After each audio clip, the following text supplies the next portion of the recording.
Okay, this is Chapter 14, the Civil War from 1861 to 1865. We've talked about the slavery issue really since Chapter 5, and as each chapter has progressed, we've talked about how the country has drifted further and further apart, the North and the South, and headed towards this almost inevitable civil war. So all those compromises that tried to keep the country together will eventually fail, and we're going to see that come to fruition in the American Civil War. On the cover there, we had General Robert E. Lee and General Grant, whom we'll be talking about a lot in this chapter. So this map shows the division of the United States. In the South, you have your Confederacy from Texas across up to Virginia, and your northern states ranging up here. And then, of course, your four border states who remain loyal to the Union but still allow slavery: Missouri, Kentucky, Maryland, and Delaware. And then halfway through the war, West Virginia will become a free state, breaking away from Virginia. So this is the first modern war, and in this horrific war, they'll see long-range rifles that could hit 600 yards away, heavy fortifications and trenches. The defense had the advantage, and the North was, for the most part, on the attack. So they're going to have far more deaths than the South, 100,000 more than their counterparts in the South. 620,000 deaths in all. We have huge armies. The North had a population of 22 million. 2 million of them were soldiers. The South had 9 million, of which 3.5 million were slaves, and 900,000 fought for the Confederacy. The Union had a very, very difficult task, having to defeat an area the size of Western Europe, but the Union had many advantages, such as manufacturing and railroads and financial resources that will allow them to eventually win this war. Here's a table of the resources for the war, Union versus Confederacy, and you could just see the huge advantages that the Union had. So their battle of attrition, trying to outlast the South and decimate their army, even though it cost enormous casualties and deaths, eventually wore the South out. But of course, this is the reality of it, and these are some pictures of the Confederate dead, and there were many pictures of the Civil War because the camera was a relatively new invention. So the strategy for the North: destroy the Southern Army, and then later destroy the institution of slavery, which was the economic and social foundation of the South. Early in the war, the South was victorious. They won the first battle of Bull Run and the second, causing a chaotic retreat of Union soldiers at that first battle, running into a crowd of onlookers and politicians.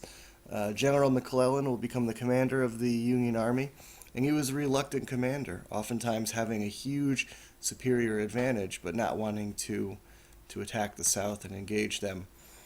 Many of the battles were fought in Virginia or near Virginia, like Antietam, just over the border into Maryland, Fredericksburg, battles of Bull Run, the 7 Days Campaign, and then later the surrender will be down there as well. Second Battle of Bull Run, 1862, Lee was victorious, and his goal was to invade the North, hoping to get the British and French support, influence the upcoming congressional elections, capture D.C., and the bloodiest battle that ensued was the Battle of Antietam. And even though the South inflicted more casualties than the North, the South retreated, and the North is going to claim that as a victory. Very important for Lincoln, because he was waiting for a crucial victory to issue his initial Emancipation Proclamation, or the preliminary Emancipation Proclamation, which warned the South to surrender or by the end of the year. The war in the West, Ulysses Grant is going to capture cities in Tennessee. Admiral Farragut will capture New Orleans, so helping to implement that Anaconda Plan, where they can squeeze the South, control the Mississippi River, thus cutting off Arkansas, Louisiana, and Texas, and also a naval blockade across the entire ocean in the Confederacy. So slavery in the war. Initially, Lincoln said the war was not fought to end slavery, but to preserve the Union. He hoped to keep the border states in the Union. That was evidenced when he rescinded Fremont's orders of freeing the slaves in Missouri because Lincoln believed it wasn't time yet, needed to keep those border states.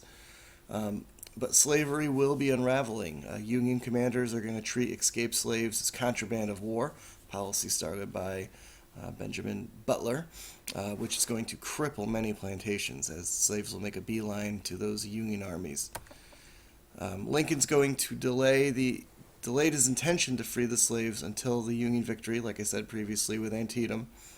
And like I said before, with the preliminary proclamation, the South has until the end of the year to stop fighting, which of course they're not going to surrender until 1865. January 1st, 1863, there's the Emancipation Proclamation, which is going to free the slaves that are behind Confederate lines, which in reality doesn't actually free them until after the war, does not apply to border states, nor to slaves behind Union lines. But it's going to alter the nature of the war and of American history. You know, it is set in motion now to free these slaves who have been enslaved for more than 200 years in this country. And this changes Lincoln's thinking. No more talks of compensating Southerners for their loss of slaves or of shipping African Americans off and colonizing in other lands. It's the goal now is freedom for these 4 million slaves. Blacks were very important for the war effort. 180,000 black troops served in the Army, 24,000 in the Navy. They showed great heroism in battle many, many times, especially the 54th Regiment in Massachusetts, who attacked Fort Wagner, South Carolina, suffered half of their men were casualties. And despite the discriminatory treatment, the unequal pay, the menial jobs following white officers, blacks flourished in this war. Here's a photograph of 4 black Civil War soldiers, including a sergeant. So liberty and union. The war advanced the abolitionist definitions of freedom. Some people call this the Second American Revolution because now there's an opportunity to really bring freedom to all of the American people. So Lincoln's vision, America is going to become a progressive force with political democracy, liberty for all, and self-government. At the same time, other nations in Europe were developing identities of ethnicity and culture and language. And Germany and Italy were starting to unite. The United States was truly a melting pot, and the early stages were set for this vision of freedom. Fortunately, it will take another 100 years after this to really come to fruition, but it's a step. People's liberty was restricted in wartime. Lincoln will twice suspend habeas corpus for those charged with disloyal activities, and he'll ignore Supreme Court decisions in certain individual cases. But Lincoln was thinking of the greater good and didn't want any disturbances to mess up the war effort. Now that the South was out of the picture in Congress, the North was able to implement their economic goals. The Homestead Act is going to give away Native American land, 160 acres out west of the Mississippi. They're going to establish land grant and college act, which will help states set up colleges, many of which are still around today. And of course, the undertaking of the Transcontinental Railroad to link the country from the east to the west. But the North was not completely united in this effort to defeat the South.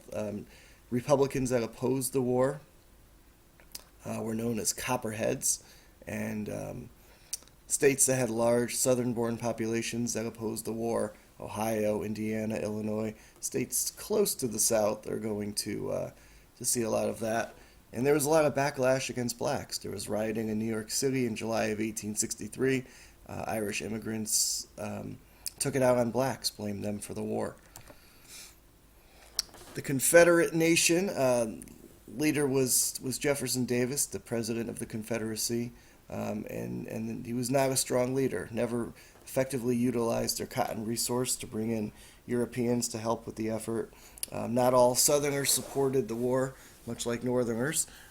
Many people said it was a rich man's war and a poor man's fight, and many of the wealthiest Southerners were exempted from the war. Huge economic problems will only make things worse. The policy of impressment, where the Southern soldiers will take food from their fellow Southerners to feed their army. Also, the Northern Army ransacking the South and destroying their food supply is going to demoralize the South even further. We have some Confederate money right here, 10 and a 5. Turning points of this war: Gettysburg, Pennsylvania. The South attacked the North, and this was a Union victory. Lincoln gave his famous Gettysburg Address afterwards. And then in Vicksburg, Mississippi, Grant defeated the Confederate stronghold on the river and allowed the Union to control the Mississippi. So both of these victories are going to greatly diminish Southern hope for victory. Here's just a map of some of these Civil War battles. So Grant's war of attrition in the final year of the war, year and a half of the war, he's going to lose 60,000 men, but inflict 30,000 casualties on Lee's army in 1864. So even though the North is losing a lot of soldiers, they are going to still win the battles because of their sheer numerical advantage. Sherman's march to the sea, showing this total war mentality, where a 60-wide path of destruction will follow this army as they destroy everything in sight to make the South lose their will to fight.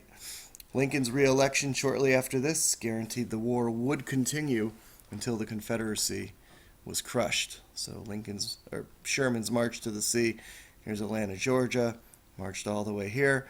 And then they continued pushing through South Carolina, freeing slaves as they went. And there is General Sherman, photographed in 1864. Little preview of Reconstruction, which was bound to follow this war.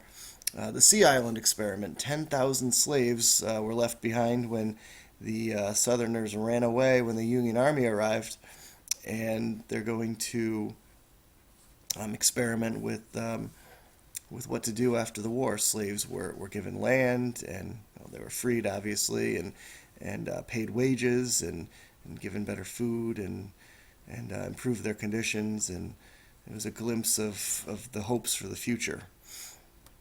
Jefferson's Davis plantation was divided up by his own slaves, which is great.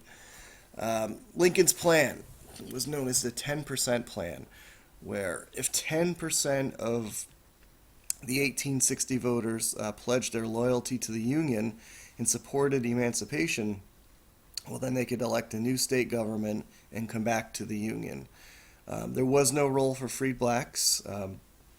Many people believe that this was just Lincoln's way of ending the war, and then he could move further on the improvement for African Americans after. Many radical Republicans believed Lincoln's plan was too lenient. They supported the Wade-Davis bill, where a majority of Southerners will swear an oath of loyalty, but Lincoln's going to veto this bill. January 31st, 1865, historic day. The 13th Amendment was ratified and effectively abolished slavery throughout the nation. And 4 months later, on April 9th, Robert E. Lee will surrender at Appomattox Courthouse, Virginia, bringing the Civil War to an end. And horrifically for this nation, 5 days later, Lincoln was shot at Ford's Theater, assassinated by John Wilkes Booth, dying the following day, and the country was left in the hands of Vice President Andrew Johnson. Here's the ruins of Richmond in an 1865 photograph, and just a glimpse of what Reconstruction was going to be like. Cities laid to waste, 4 million slaves now freed, the entire South in ruins. Quite the undertaking for Congress and for their new president. All right, that concludes Chapter 14. Hope it helps.